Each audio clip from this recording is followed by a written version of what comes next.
Kultura at pagkaing Pinoy ibinida sa isang event sa Nicosia, Cyprus. Naroon para sa kanyang agenda report ang ating Europe correspondent, Dick Villanueva.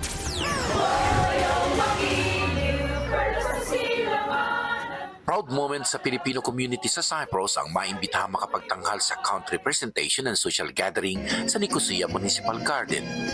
Tatak Pinoy ang tradisyonal na mga sayaw, folk song at masasarap na pagkain na magandang paraan daw para maibahagi ang mayaman na kulturang Pinoy.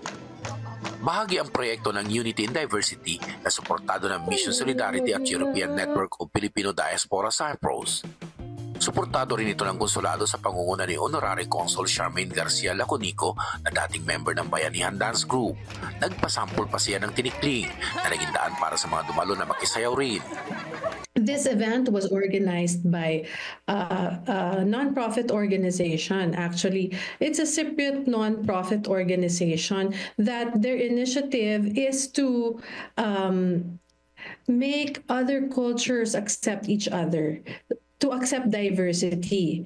And it's really good kasi nga this the last Sunday ang present nila ang Pilipinas. So it's called the Mission Solidarity Cyprus, and napag-imbitahan nga nila ang Filipino organization natin na FFOC and NFID to collaborate with them to present our country. So it was a very enriching and full Sunday because we presented not just cultural dances and songs and music, but also they had a taste of our food, and also we shared with them some of our characteristics and personalities and some of our values that we really uphold.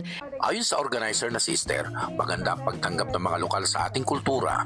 Siyempre, natutuwa sila dahil nakita nila ang ating cultural dance. Very colorful, very graceful ang mga dancers, palaging nakangiti. So it has given us really a proud moment na ipakita ang ating mga kultura sa host country. So it has given us a good image sa local host namin. Tuwang-tuwa naman sila sa ipinakita namin. At saka dahil nagkaroon din ng mini quiz tungkol sa kultura ng Philippines, ang mga traditions natin, kung paano ang mga traditions na ginagawa pa natin hanggang ngayon, kagaya ng pakikisama, bayanihan, yung mga magmamano ka, gano'n. So, hinighlight din namin yun sa. Hindi siyempre kompleto ang Filipino hospitality kung walang pagkain. Hindi lang sa Cyprus, maging sa iba't ibang parte ng Europa ay unti-unti na nakikilala ang kultura ng Pilipinas, lalong-lalo na ang sayaw ng tinikling. Para sa agenda, Dick Villanueva, Billionaire News Channel, Nicosia, Cyprus.